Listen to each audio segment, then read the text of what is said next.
Hi everybody. Hey, just a couple quick messages today related to football and how sports can relate to our lives. You know, there are so many analogies and lessons that we can learn from sports. And because it is about playoff time and the Super Bowl's coming up, I wanted to share with you a couple from football. The first one being that in football games, there's always a halftime, right? At halftime, the teams go into the locker rooms, the defensive players get together, the offensive players get together, the special teams players get together, and they assess what went well in the first half and what went wrong in the first half. Where do they need to make adjustments? Then they come together, they make their halftime adjustments, and then they go back out and they get on the field and they play, right? In your life, you can call a halftime whenever you need to, or you can just call a timeout. And at that time, what you want to do is just assess what's been going on, keep doing what's working, adjust where you need to and make improvements, but then get back out onto the field. That's lesson number one. Lesson number two, football players have short memories.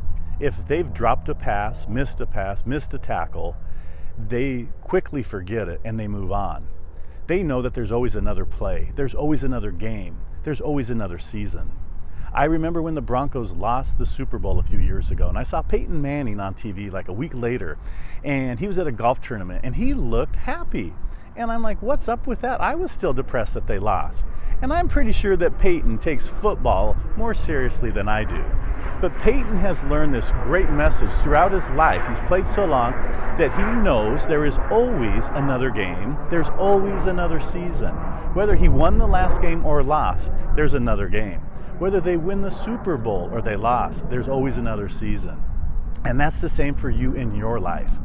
Mary Pickford had a great quote. It goes like this. She said, "You can have a fresh start any moment you choose, for this thing we call failure is not the falling down, but the staying down." So you see, you're going to get knocked down. People are going to throw bricks at your head, but you haven't lost unless you stay down. So take these two lessons from football. You can take a break, you can have a halftime anytime you want, assess your situation, make some changes, and get back out onto the field. And then remember, there's always another game. There's always tomorrow. God is a God of second, third, fourth, and millionth chances. You're not defeated until you don't get back up. Today's the day. Now's the time. Go do great things.